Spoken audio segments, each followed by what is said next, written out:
wabarakatuh. Perkenalkan, nama saya Andus Sustriana, calon guru penggerak angkatan 8 dari Kabupaten Kuningan. Pada kesempatan kali ini saya akan melakukan praobservasi bersama rekan sejawat saya yaitu Pak Diki, di mana praobservasi ini adalah tindakan sebelum melaksanakan supervisi pembelajaran yang akan dilakukan oleh Pak Diki. Assalamualaikum warahmatullahi wabarakatuh. Waalaikumsalam. Terima kasih Pak Diki atas waktunya. Kita akan melakukan praobservasi sebelum kita melakukan supervisi pembelajaran yang akan dilakukan Pak Diki. Ada beberapa hal yang saya akan tanyakan di dalam praobservasi ini ya, sebelum pelaksanaan proses pembelajaran Pak Diki yang akan disupervisi. Baiklah, yang pertama, bagaimana persiapan Pak Diki sebelum melakukan pembelajaran? Apa yang sudah dipersiapkan? Ya, terima kasih Pak Antus.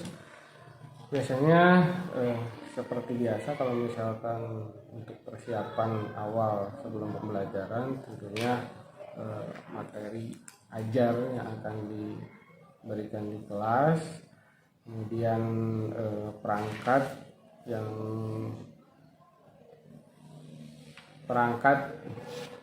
ajar yang harus dipersiapkan untuk di kelas, serta media-media yang akan dibutuhkan untuk proses pembelajaran di kelas. Oh, berarti sudah Bapak persiapkan ya, ya. Perangkatnya, model ajarnya dan sebagainya ya. Ya. Siap.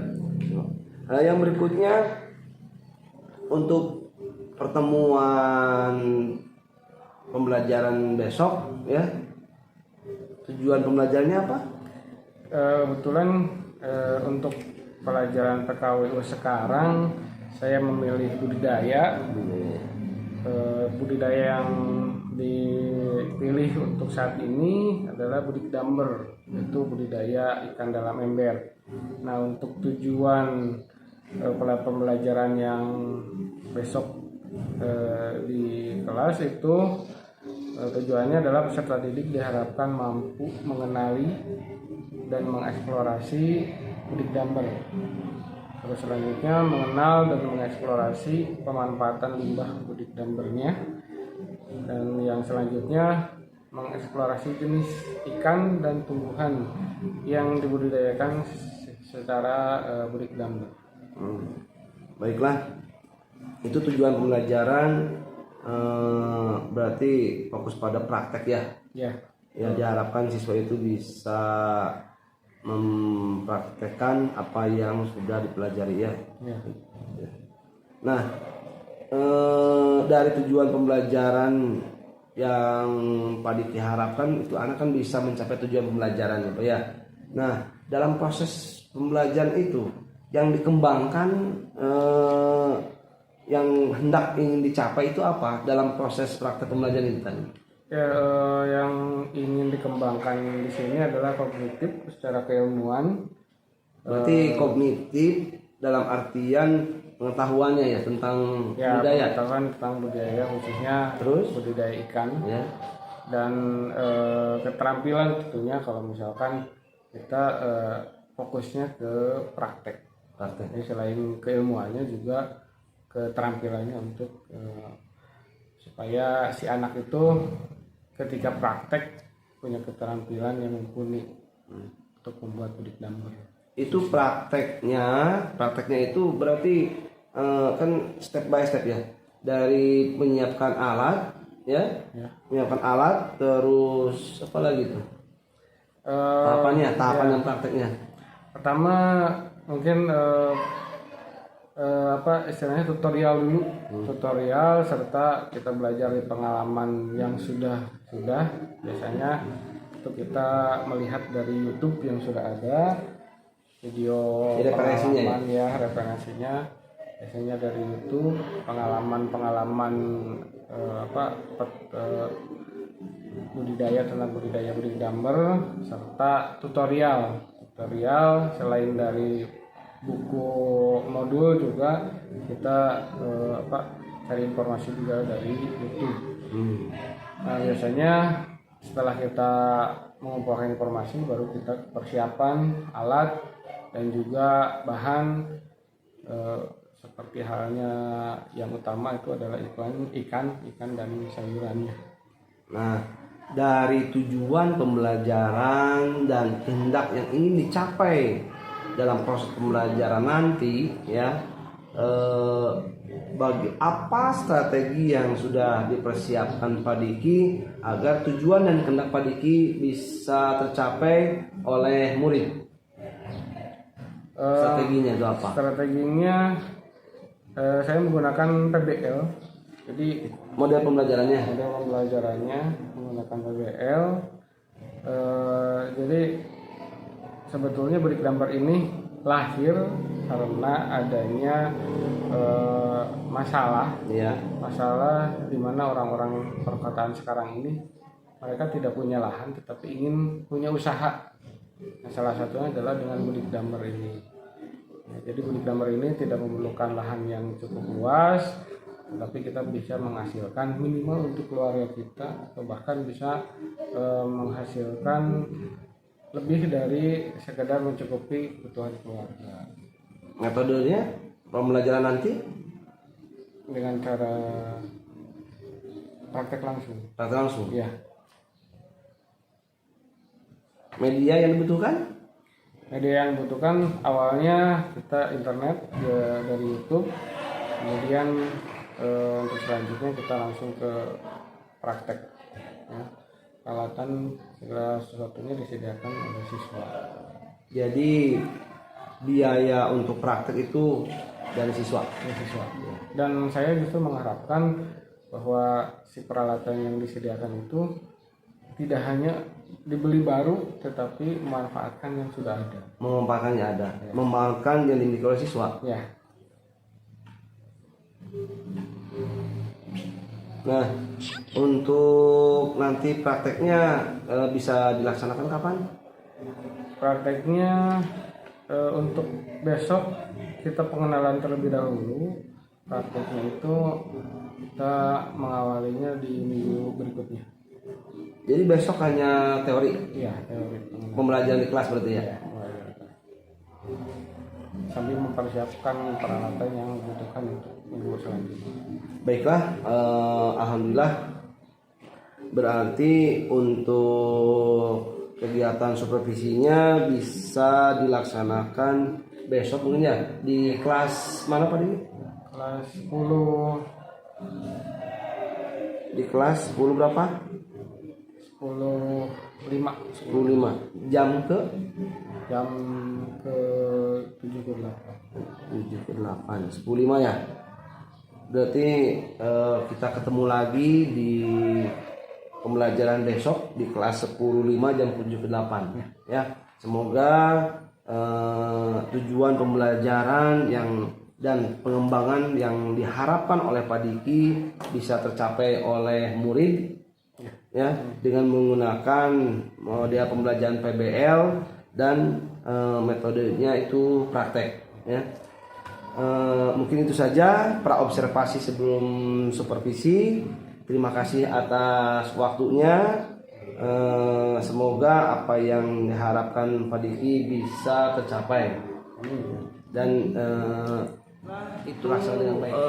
Baiklah, itulah persiapan praobservasi bersama Pak Diki sebelum melakukan supervisi. Semoga dengan praobservasi kita bisa mengetahui langkah-langkah yang akan dilaksanakan oleh guru yang akan disupervisi sebelum melakukan proses pembelajaran atau sebelum melakukan supervisi. Demikian yang bisa saya sampaikan. Terima kasih atas segala perhatiannya. Billahi taufiq wal hidayah. Wassalamualaikum warahmatullahi wabarakatuh. Salam guru penggerak. Bergerak, tergerak, menggerakkan.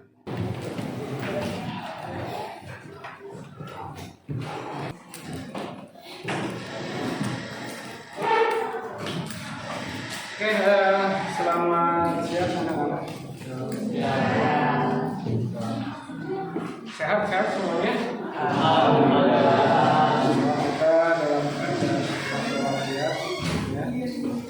Kita pada siang kali ini sebelum masuk materi, langkah baiknya kalian memiliki doa terlebih dahulu supaya kegiatan belajar kita berjalan dengan lancar dan mendapat manfaatnya. Silakan.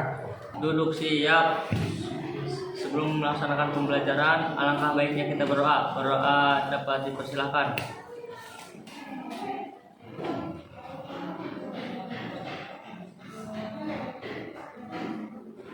Berdoa selesai. Untuk selanjutnya Bapak akan mengabsen dulu.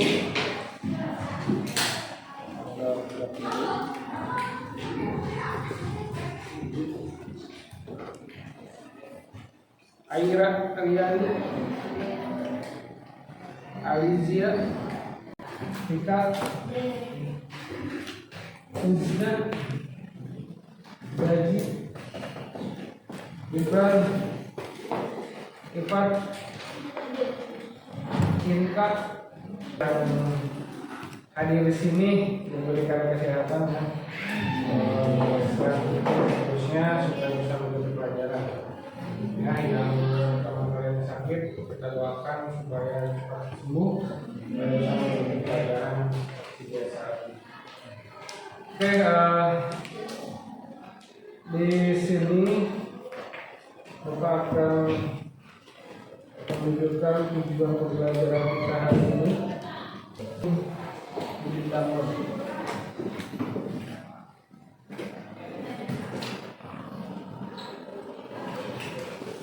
Tujuan pembelajarannya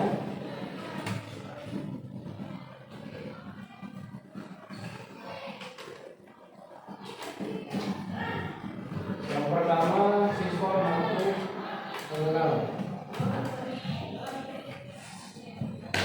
dan memahami apa itu kurikulum. Kedua, mengenal dan memahami pemanfaatan limbah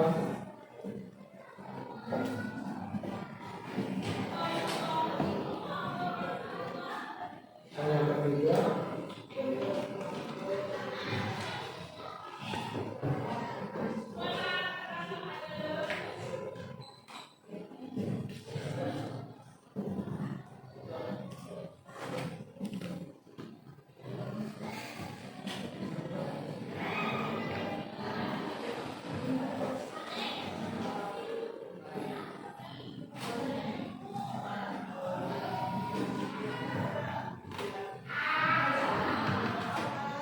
tujuan pembelajaran ini adalah ada tiga. Yang pertama, kalian mengenal yang namanya big number, ya, mengenal dan memahami. Terus yang kedua juga mengenal memahami tentang pemanfaatan limbahnya, karena tentunya limbah dari sana itu bukan hanya kita buang, tapi dimanfaatkan untuk nanti seperti apa pemanfaatannya. Ya, yang ketiga memahami ikan yang akan dibudidayakannya, ikan apa saja yang cocok untuk diberi gambar, dan tentunya pemanfaatan limbahnya itu kita akan menanam tanaman. Nah, tanaman apa saja yang cocok ketika kita dibudidayakan melalui budi gambar. Jadi dalam satu budi gambar itu kita bisa mendapatkan dua keuntungan, ya, yaitu pemeliharaan ikan atau pembesaran ikan dan penanaman sayuran, biasanya menggunakan sayuran. Nah, di sini ada video yang akan Bapak tampilkan mengenai Budik Damber. Mungkin sebagian sudah pernah menonton karena ini diambil dari YouTube. Ya, kita mulai sudah.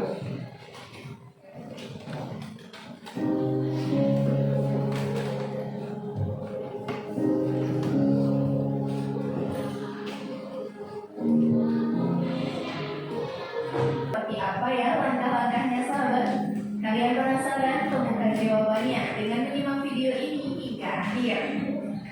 Inilah belajar Budik Damber, teknik budidaya ikan dan tanaman yang viral namun bermanfaat versi dari sukses dengan metode satu ini.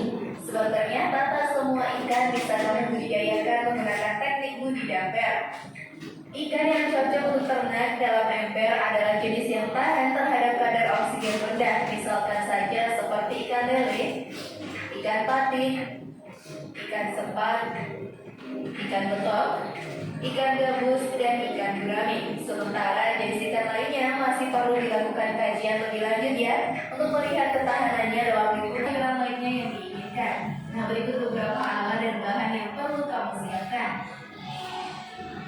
Ember 80 liter, arang batok kelapa, gelas plastik, daging lele ukuran 5 sampai 12 cm, sejumlah 60 sampai 100 ekor, dan kawat kecil yang bisa dibengkokkan, dan juga bibit jagung serta solder.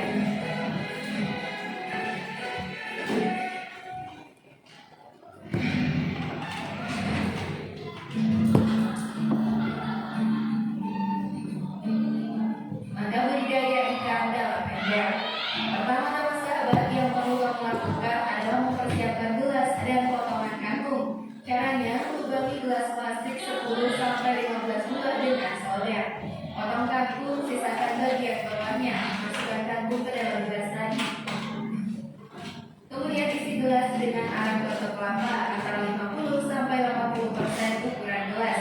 Potong kawat ya, ukuran lebih 12 cm, dan buat model kain yang bisa dijadikan pegangan gelas di ember.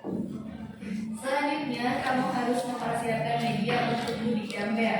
Isi air 60 liter, diamkan kurang lebih 1 sampai 2 hari. Kemudian masukkan bibit ikan, diamkan 1 sampai 2 hari juga ya. Rangkai gelas kangkung di pinggir ember. Nah, agar ikan dan sayuran tumbuh dengan maksimal, maka ember perlu diletakkan di tempat yang terkena matahari. Biasanya kangkung akan mulai terlihat tumbuh pada hari ketiga. Sudah paham sekarang caranya sahabat?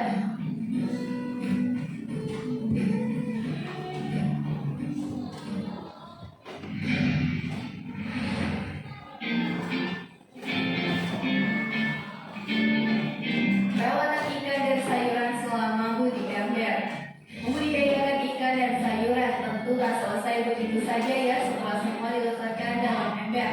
Sahabat perlu melakukan perawatan rutin agar keduanya tumbuh dengan baik dan bisa dipanen untuk dikonsumsi. Kalau seperti itu gambaran dari Budik Damber, ya nanti tentunya kita akan memelihara dua makhluk hidup sekaligus, yaitu ikan dalam ember dan memanfaatkan ikannya dengan menanam sayuran di atasnya. Jadi sekali kerja kita akan mendapatkan buah hasil. Ya.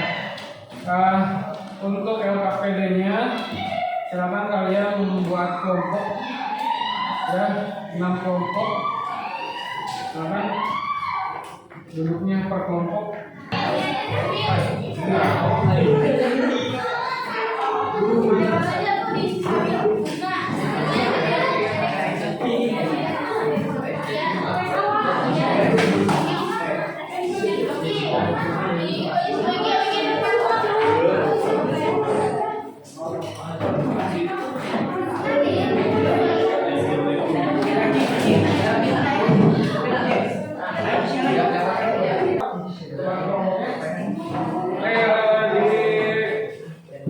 Masing-masing pegang HP, ya, buka classroom-nya. Di sana ada LKPD 1, ya, buka classroom kelas kalian. Di sana ada petunjuk pengerjaan LKPD 1, ya.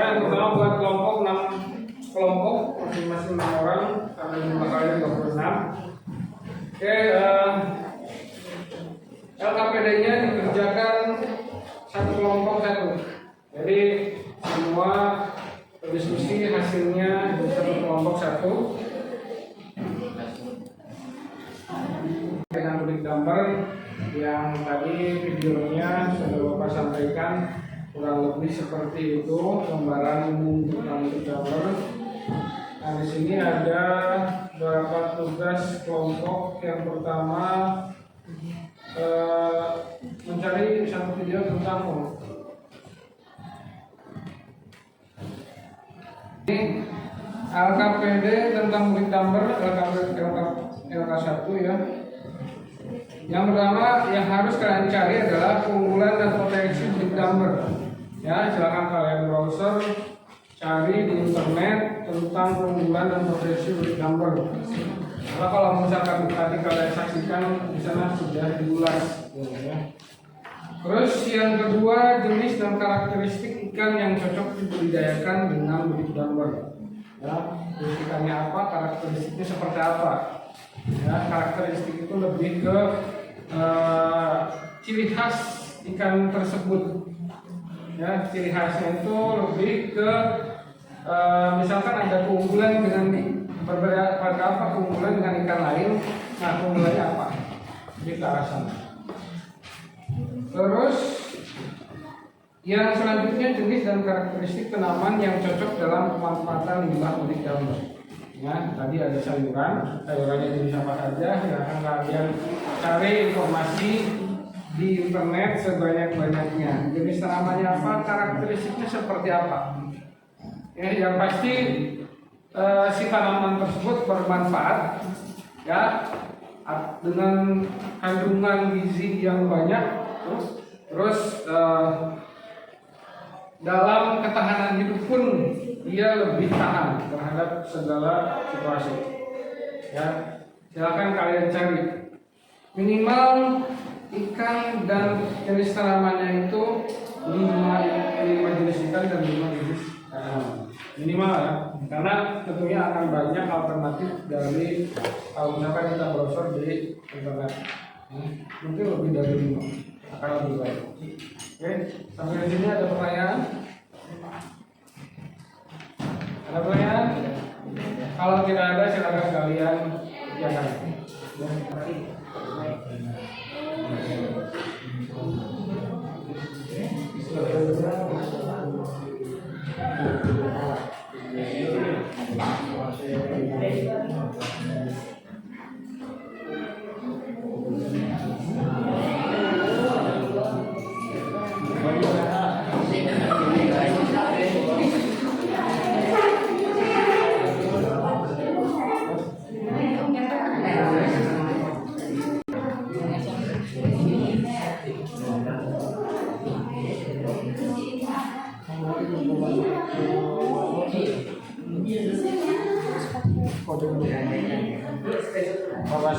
Ada yang sudah selesai? Ya, silakan.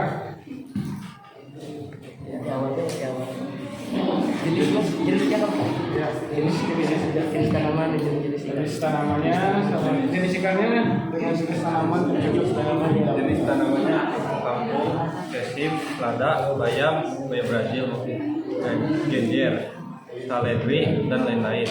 Sedangkan jenis ikannya ikan lele, betok, gurame, dan patin.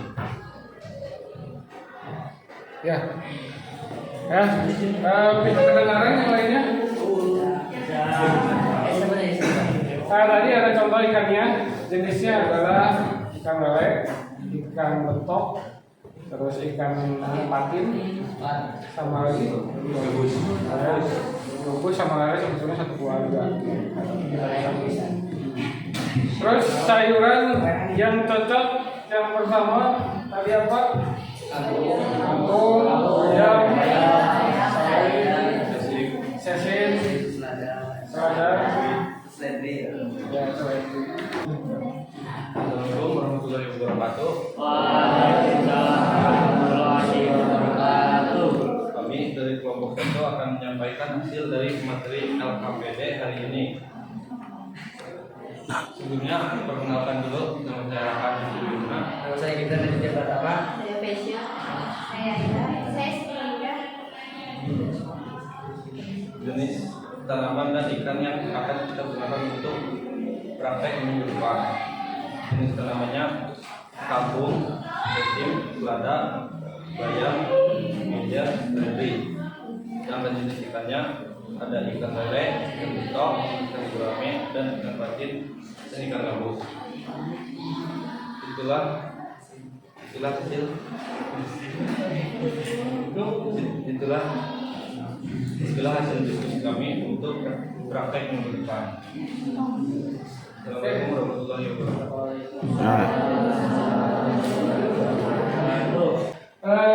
Kesimpulan untuk pelajaran kita hari ini tentang Budik Damber. Budik Damber sendiri adalah budidaya ikan dalam ember. Ya. Tentang jenisnya, jenis ikan yang bisa dibudidamberkan yang pertama adalah apa tadi? Ikan lele, terus gurame, ketok, sepat, sama martin, terus satu lagi. Nah itu ikan-ikan yang layak untuk dibudidayakan secara budidaya. Nah untuk pemanfaatan limbahnya kita bisa menanam tanaman seperti sayur-sayuran apa saja yang kira-kira cocok untuk Budik Damber. Kangkung, terus bayam, sesim, seledri, ya selada sama gitu. Nah itu sebetulnya tanaman itu sering kita jumpai dalam kehidupan kita sehari-hari ya. Jadi pemanfaatan limbah dari Budik Dambernya dengan cara tanaman sayuran seperti yang telah kita ya untuk minggu depan kita persiapkan alatnya seperti apa yang perlu disiapkan. Kalian cari informasinya di rumah sehingga ketika minggu depan kita kelas lagi kalian sudah bawa alatnya untuk persiapan praktek Budik Damber. Nah, sebelum kita tutup pembelajaran hari ini, alangkah baiknya kita dengarkan refleksi dari siswa ya tentang pembelajaran hari ini. Silahkan. Refleksi dari saya, sangat pembelajaran hari ini sangat baik karena bisa mengetahui tentang apa itu Budik Damber. Mungkin itu saja Pak. Ada lagi yang dari siswinya? Ya. Perspektif pembelajaran hari ini kita bisa mengetahui keunggulan, potensi, dirasakan dan jenis-jenis sedikit dari tanaman yang bisa digunakan untuk berikutnya. Ya. Oke, terima kasih atas refleksinya. Mudah-mudahan dengan ada refleksi itu kita udah tahu ya kurang lebih seperti apa Budik Damber, jenis ikannya, jenis tanaman yang bisa dibudidayakan dengan Budik Damber. Kita jumpa lagi minggu depan. Terima kasih atas perhatiannya. Assalamualaikum warahmatullahi wabarakatuh. Assalamualaikum warahmatullahi wabarakatuh. Waalaikumsalam warahmatullahi wabarakatuh. Nah, pada kesempatan kali ini dalam pembimbingan yang kelima, Pantus selaku Sambil Penggerak ke-8 akan melakukan observasi pasca pembelajaran yang telah dilakukan dengan Padiki Riyadi Wibawa. Kebetulan mapelnya yang dibawakan adalah pendidikan kewirausahaan dan tujuan pembelajarannya di sini ada 3 macam. Sebelumnya telah melaksanakan kegiatan praobservasi pada hari Kamis 12 Oktober 2023 dan observasi pembelajarannya Kamis 12 Oktober 2023. Namun karena berbagai hal baru bisa melaksanakan percakapan pasca observasi pada hari ini, yaitu ya hari Jumat 27 Oktober 2023. Yang perlu kita pahami adalah memang kegiatan coaching ini adalah salah satu pendekatan yang dilakukan oleh pemimpin pembelajaran dalam menjalankan. Nah, namun yang harus diperhatikan oleh Pantus yang akan men-coaching teman sejawat ya harus memenuhi 3 prinsip dan 8 kriteria. Apa saja 3 prinsipnya? Yaitu pertama kemitraan, kedua adalah proses kreatif, Dan ketiga, memaksimalkan potensi. Di antaranya adalah potensi yang dimiliki oleh Padiki. Artinya, nah, kriterianya pertama, ketika melakukan coaching itu pertama tujuannya telah ditetapkan melakukan sejawat. Jadi sebenarnya tujuan pembelajaran ini sudah ditetapkan. Kedua adalah tidak menggurui atau memberikan saran nasihat kepada rekan sejawat. Artinya Pantus harus menggali permasalahannya sampai CGP teman sejauh itu bisa menemukan solusinya sendiri, tidak memberikan scaffolding ataupun tidak memberikan saran dan masukan. Tapi Pantus harus mengikuti pertanyaan-pertanyaan pemantik yang Pantus laksanakan. Ya. Ketiga, terjadi percakapan dua arah, gitu ya. Dan yang lebih banyak berbicara dalam kesempatan coaching ini berarti harus pernah sejawat, bukan Pantus. Yang ketiga, mendengarkan, mengulang, menangkum perkataan rekan sejawat dan bertanya. Iya. Terus yang kelima, pertanyaan yang digunakan merupakan pertanyaan yang menggali, bukan pertanyaan yang tertutup. Pertanyaan tertutup aku sudah tahu apakah, apa, pasti jawabannya ya atau tidak kan. Nah itu harus dihindari. Tapi harus mengapa gitu ya, bagaimana. Nah itu pertanyaan-pertanyaan yang bisa menggali rekan sejawat. Yang keenam, percakapan menghasilkan tindak lanjut yang konkret. Setelah ini itu apa sih langkah kedepannya yang akan dilakukan oleh Padiki, kan? Ketujuh, tindak lanjut konkret berasal dari rekan sejawat. Jadi tindak lanjutnya itu memang dilakukan oleh rekan sejawat, bukan atas arahan Pantus. Gitu. Dan terakhir adalah percakapan ditutup dengan kesimpulan dan refleksi. Sampai kesimpulan atau refleksi. Gitu ya. Nah itu 3 prinsip dan 8 kriteria yang harus dipahami oleh Pantus ketika melaksanakan coaching. Sehingga waktu dan tempat untuk pelaksanaan coaching mendak diserahkan kepada Pantus. Enggak Pantus.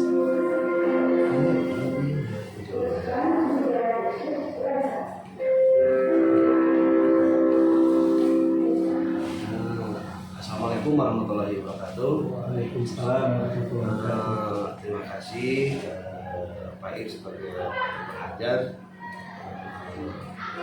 Waktunya bisa mendampingi pasca observasi saya selaku CGP angkatan 8 dari SMA 1 Jalasana. Pada kesempatan kali ini akan melakukan observasi dengan teman sejawat yaitu Bapak Diki Ariandi Wibowo selaku mapel PKWU, di mana kami berdua sudah melaksanakan pra observasi tanggal 12 Oktober. Baru sempat sekarang melakukan pasca observasi karena berbagai hal tidak kesibukan masing-masing. Baiklah, langsung aja Pak Diki, saya ucapkan terima kasih banyak atas waktunya bisa hadir untuk melakukan pasca observasi di mana kita sudah melakukan observasi. Jadi, bagaimana pelaksanaan perencanaan pembelajaran Pak Diki? Apakah sudah sesuai dengan modul ajar atau apa yang dibuat Pak Diki? Kebetulan saya dalam kelas berdasarkan modul ajar yang telah dibuat sebelumnya. Jadi untuk membuat itu mungkin ada kreativitas saya, tetapi tidak keluar dari modul ajar. Model apa yang digunakan ketika pembelajaran? Modalnya lebih ke praktik, tapi sebelumnya pendalaman dulu materi dan pada akhirnya pada saat pendalaman materi, bagaimana kondisi kelas? Apakah sudah anak itu mengikuti dengan baik dengan model yang digunakan dengan Pak Diki, atau merasa cukup, atau perlu perbaikan lagi? Sebetulnya masih perlu perbaikan lagi. Melihat kondisi kelas, yang disampaikan itu masuk baru. Jadi anak itu ada antusias tersendiri mengikuti pembelajaran yang saya sampaikan. Tapi pastinya perlu ada perbaikan lagi, harus dibuat lagi supaya apa yang disampaikan itu bukan hanya dari dua anak ini bisa menangkap dan menyampaikan apa yang sudah dapat dari informasi yang ketika pas pembelajaran tadi kan ada yang tidak kondusif, anak yang tidak cermat mengikuti pembahasan Pak Diki. Nah, ketika Pak Diki mengetahui hal itu, apa yang dilakukan Pak Diki? yang saya lakukan tentunya mendekati tersebut, digali sebetulnya apa sih yang menjadi permasalahan dan mencari daya tarik apa yang kira-kira saya nanti bisa menjadi konsen ke pembelajaran yang Nah, pembelajaran yang tadi model pendekatan pembelajaran ya yang disampaikan yang diterapkan oleh Pak Diki, sudah diketahuikah gaya belajar siswanya sampai Pak Diki itu menggunakan model tersebut? setelah observasi ternyata anak tersebut lebih ke visual, jadi dia Dari 36 siswa kan? kebanyakan lebih ke visual, hampir 80%. Jadi untuk supaya si siswanya lebih konsentrasi mengikuti pembelajaran, maka solusinya saya menghadirkan video berupa materi yang Kapan Pak Diki melaksanakan observasi untuk mengetahui gaya belajar siswa? Di pertemuan itu atau sebelumnya? Dengan cara apa itu? biasanya saya menanyakan secara langsung, tetapi kemudian selain itu dia berdasarkan penelitian pribadi anak-anak yang ada di kasus ini. Yang tadi Pak Diki sampaikan itu adalah pertemuan untuk pembahasan atau materi ya, atau penyampaian materi.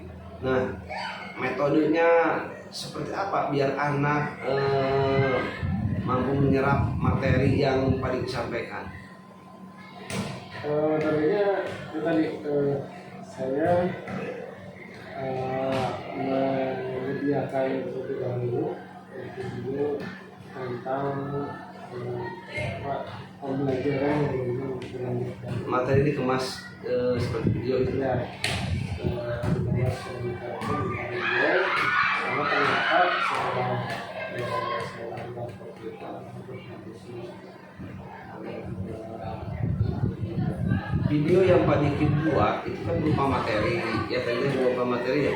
Nah, bagaimana menyampaikan ke anaknya lewat apa? biasanya saya langsung di kelas melalui ini, dan juga sebelumnya saya kebetulan sebelum pelajaran saya ada langsung, jadi sebelum di kelas juga saya minta untuk langsung saya mengasih video itu melalui saya tersebut sudah ada. Apakah gaya belajar yang cuma satu visual saja? Jadi yang ditemukan oleh Pak Diki gaya belajar siswa itu ada kebagi berapa gaya belajar siswa? Kalau yang saya ketahui ada visual, audio, dan satunya lagi lebih ke Nah, ketika mengetahui bahwa gaya belajar itu ada 3 dengan penyampaian materi secara video, mengenal tidak metode dengan menyampaikan video materinya lewat video mengena tidak siswa merespon atau bisa menyerap materi yang Pak Diki lakukan? Ya, sangat mengena karena seperti saya katakan tadi bahwa sekolah observasi 80% di kelas tersebut adalah visual. Dibuktikan dengan apa bisa tahu Pak Diki bahwa siswa itu menyerap materi yang disampaikan? Dengan cara evaluasi secara visual langsung, terus secara lisan langsung, ternyata apa yang saya tanyakan mereka bisa mengerti. Nah, tindak lanjut apa setelah proses pembelajaran penyampaian materi ke depannya? Tindak lanjutnya setelah ini tentunya nanti kita fokus ke praktik supaya kita belajar teori itu kita fokus ke praktik lebih ke realnya seperti apa supaya anak punya pengalaman langsung bisa mendapatkan ilmu yang sebetulnya akan ada ilmu yang di luar dari apa yang dipelajari sehari-hari. Ketika mau praktek, tema, biaya dan lain sebagainya itu diserahkan ke anak atau Pak Diki yang menentukan? Kemudian sementara ini saya serahkan kembali ke anak. Jadi satu kelas itu nanti dibagi 2 kelas, 2 produk.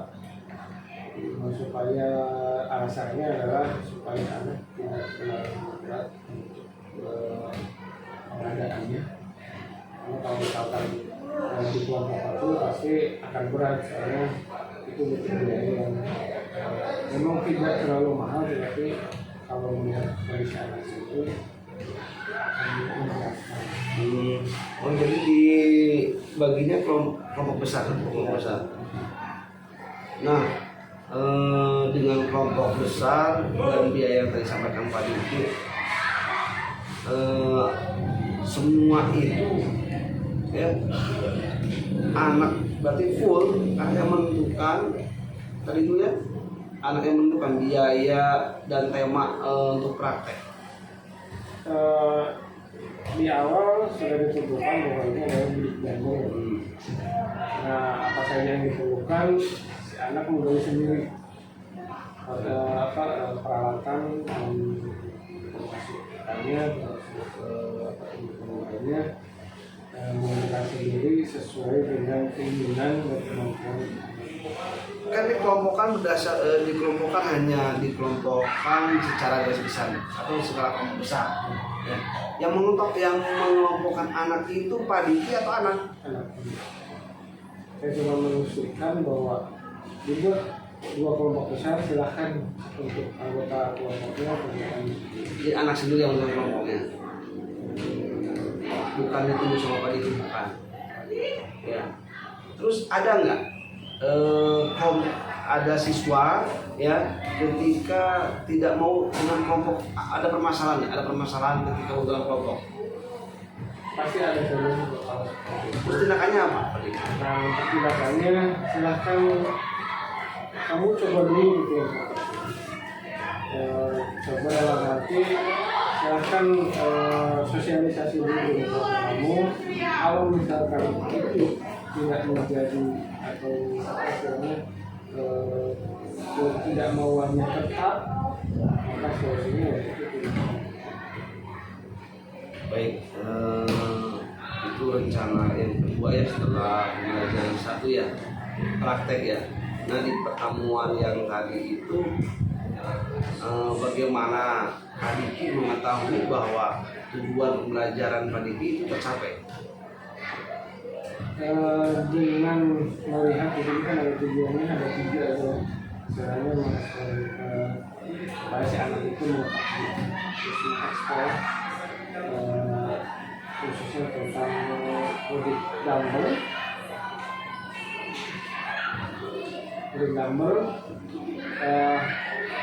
Selama pembelajaran saya melihat anak itu antusias, dan ketika saya tanya mengenai khususnya mengenai mudik gambar sendiri, anak itu bisa menjawab. Bahkan ketika ada masalah pas selama praktek, anak justru bisa mencari solusinya sendiri, bahkan bisa mengaplikasikan solusi tersebut ke praktek yang terjadi.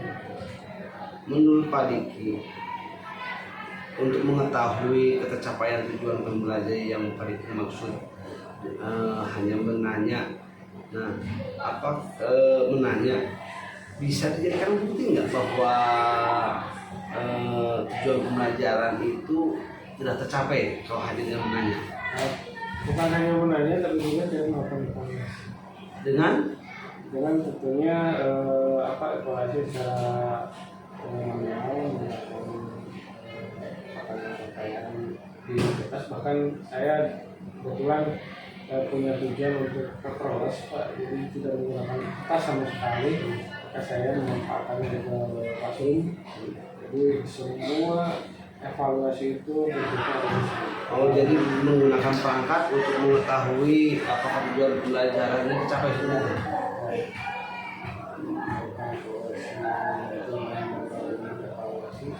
Saya bisa tahu sejauh mana si anak itu memahami ini. Ya, apa yang didapat setelah pembelajaran menggunakan metode yang Pak Diki dan tujuannya sudah tercapai, langkah selanjutnya apa? Untuk langkah selanjutnya, saya rasa akan memperbaiki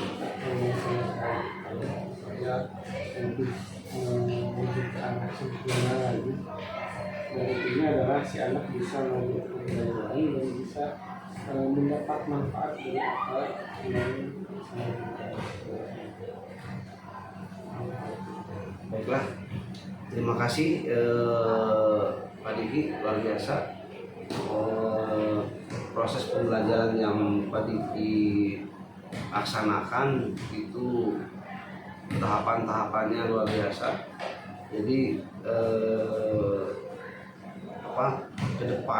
kedepannya itu berarti setelah penyampaian materi tadi yang disampaikan Pak Diki itu langsung ke praktek ya.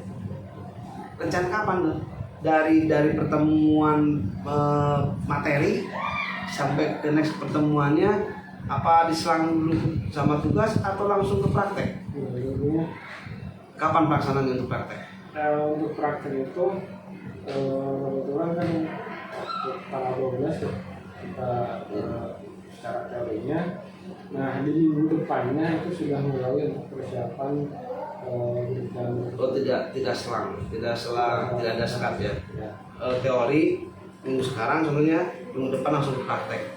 Jadi sambil berjalan pun saya apa harapannya?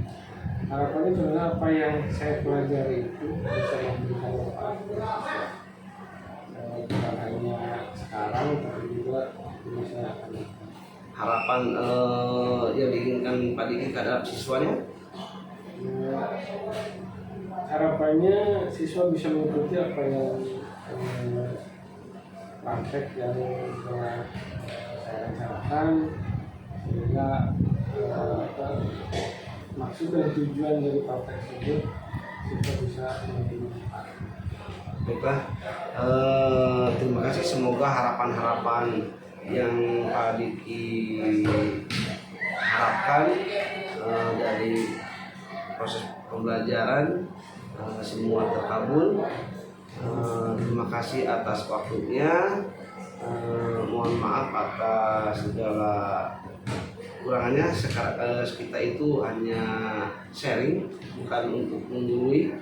Ya, semoga potensi yang dimiliki Pak Diki itu bisa keluar dari tadi yang Bapak bisa keluar, bisa diterapkan langsung, dan harapan yang Pak Diki cita-citakan itu terwujud atas kemampuan Pak Diki sendiri. Itu aja. Terima kasih banyak. Pak Diki. Kemudian sampai di sini pasca observasi dengan teman sejawat Pak Diki mata pelajaran PKWU saya akhiri. Bila topik wedaya, wassalamualaikum warahmatullahi wabarakatuh. Berikutnya adalah bahan balik nih Pak. Terus dari pengajar praktik, dari proses coaching yang dilakukan terus ke Pak Diki. Iya. Alhamdulillah nih proses coachingnya berlangsung dengan lancar dan baik. Ya. Terus coach juga mencoba menggali coaching dari potensi sejawat, terutama dengan penerapan metode pembelajaran gitu ya. Terus ya. Terus juga memberikan pertanyaan yang mampu rekan sejawat ini berkualitas efektif. Artinya Pak Diki banyak berbicara dan itu sebagai pendengar. Ya. Dan coach juga berupaya memaksimalkan menerapkan kegiatan coaching sesuai dengan 3 prinsip dan 8 kriteria penilaian. Yang terakhir, baliknya adalah coach berupaya menyampaikan pertanyaan yang mudah dipahami oleh coaching sehingga kegiatan coaching ini berlangsung dengan lancar. Itu barangkali umpan balik yang bisa pengajar praktik sampaikan dalam kegiatan percakapan pasca observasi pembelajaran antara CGP Utus dari SMA N1 Jaksel pada rekan sejawat dari SMA Jaksel itu Pak Diki gitu ya. Mudah-mudahan kegiatan ini selalu dilestarikan, bermanfaat baik bagi Pak Diki juga Utus gitu.